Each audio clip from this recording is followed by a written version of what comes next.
ప్రపంచంతో మనం అత్యంత ఉన్నతమైనటువంటి హోదాలో ఉన్నాం. అత్యంత ఉన్నతమైనటువంటి హోదా రాజకీయంగా కానీ, ఉద్యోగాల పరంగా కానీ, విద్య పరంగా కానీ అనేక రకాలైనటువంటి రంగాల్లో ముందుకెళ్తున్నాం. కానీ నేటి సమాజంలో పరిస్థితి ఎలా ఉందంటే హిందువులకు మాత్రమే రిజర్వేషన్ ఉన్న పరిస్థితిని పక్కన పెట్టి ఎస్సీలలో అన్ని మతాన్ని స్వీకరించిన వాళ్ళకి స్పష్టంగా రిజర్వేషన్ లేవని ఆ రోజు రాజ్యాంగ సభ చెప్తే ఈరోజు అందరూ కూడా ఎక్కువ శాతం మంది ఆంధ్ర రాష్ట్రంలో కానీ, తెలంగాణలో కానీ, దేశంలో అన్ని చోట్ల కూడా అన్ని మతాన్ని స్వీకరిస్తున్నారు. మిత్రులారా గమనించండి, ఇది రాజ్యాంగ స్ఫూర్తికి వ్యతిరేకం. రాజ్యాంగాన్ని అవమానపరచడమే. బాబాసాహెబ్ అంబేద్కర్ వారి యొక్క ఆలోచన విధానం ఎలా ఉందో మనకు తెలుసు. ముందు బాబు జగజ్జీవన్ రావు, బాబాసాహెబ్ అంబేద్కర్ యొక్క కృషి ఫలితంగా మనం ఈరోజు రిజర్వేషన్ అనుభవిస్తున్నాం. ఈ ఒక్క విషయం వారు చేసినటువంటి సుదీర్ఘమైనటువంటి పోరాట ఫలితంగా రిజర్వేషన్ వచ్చినాయి. ఎవరైతే హిందువులుగా ఉంటారో ప్రభుత్వ అధికారుల ప్రభుత్వంలో ఉన్న రాజకీయ పెద్దలను గమనించాలి. రిజర్వేషన్లు ఎవరికి వర్తిస్తున్నాయి, రిజర్వేషన్లు ఎవరికి సంక్రమిస్తున్నాయి, రిజర్వేషన్ సర్టిఫికేట్ ఎవరికి ఇస్తున్నారో తెలుసుకోవాలని అందరూ. ఈ దేశంలో రిజర్వేషన్ అనుభవించాల్సిన వ్యక్తులు చాలా మంది కూడా అనుభవించుకోకుండా రిజర్వేషన్ గుడ్డిదారిన తీసుకుంటున్నటువంటి అన్ని మతస్థులకే రిజర్వేషన్ కల్పిస్తున్నారు.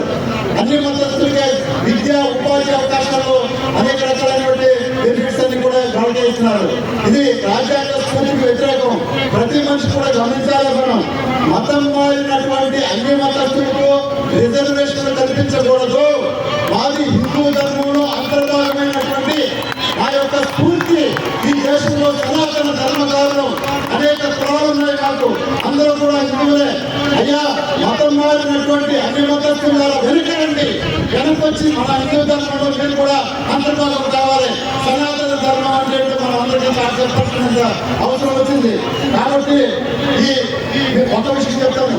రాజ్యాంగ సభలో చర్చ జరిగే సందర్భంలో ముగ్గురు క్రైస్తవులు ఆ రోజు క్రైస్తవులు చెప్పారు, మా క్రైస్తవ సమాజంలో అస్పృశ్యత లేదు, అంటరానితనం లేదు, గొడవ లేదని. సరే, మరి ఈ రోజు కూడా మీరు దాన్ని పాటిస్తున్నారా? రిజర్వేషన్ దొడ్డు దాన్ని తీసుకునేటువంటి సోదరులారా మీరు పాటిస్తున్నారా? రాజ్యాంగ సభలో చెప్పినటువంటి విధానాలు మీరు పాటిస్తున్నారా? ఎందుకని ఉంటారు మీరు ఇక్కడ? ఎస్సీ కులంలో ఉన్నటువంటి అన్ని మతస్థులందరూ కూడా మీరు ఉంటే హిందూ ధర్మంలో ఉండండి, లేదంటే బయటికి పోవడమే. ఇది మాత్రం తథ్యం. భారత రాజ్యాంగం పైన మాకు అపారమైనటువంటి గౌరవం ఉంది. చట్టాలపైన కానీ, ఉన్నత న్యాయస్థానాలపై కానీ మాకు అపారమైనటువంటి నమ్మకాలు ఉన్నాయి. ఈ దేశంలో పుట్టాం, ఈ దేశంలో బ్రతుకుతాం, ఈ దేశంలోనే శాశ్వతంగా కలిసే ఉంటాం. మనం గమనించుకోవాలి. అలాగే మన రిజర్వేషన్ అనేది మీకు స్పష్టంగా నేను ఒక విషయంలో చెప్తానండి.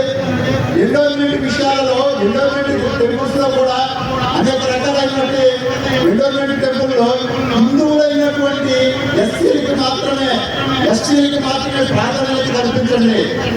అక్కడ జరిగేటువంటి కంపెనీల్లో కూడా హిందువులకు మాత్రమే మనం ప్రాధాన్యత కల్పించాలి. ఎందుకంటే అన్ని మతస్థులకి చాలా చోట్ల కూడా ఇస్తున్నారు. ప్రభుత్వ అధికారులకు ఒకటే చెప్తున్నాను, కొన్ని విషయాలు గమనించాలి. మనం రిజర్వేషన్ ఏ ప్రజలు వర్తిస్తున్నాయో మీకు అందరికీ అవగాహన ఉంది. కాబట్టి హిందువులైనటువంటి హైందవ ధర్మాన్ని ఆచరించేటువంటి వీళ్ళకి మాత్రమే గవర్నమెంట్ గుళ్ళల్లో ప్రాతినిధ్యం కల్పించాలి. అలాగే అన్ని హిందూ దేవాలయాల్లో కూడా అర్చకులుగా ఎస్సీ ఎస్టీని కూడా పరిగణించాలి. అర్చకులకు కూడా ఆ గుళ్ళలో ఒక ప్రాతినిధ్యత కల్పించి మా అందరిపైన ఈ యొక్క ఆలోచన చూపిస్తారని కోరుకుంటూ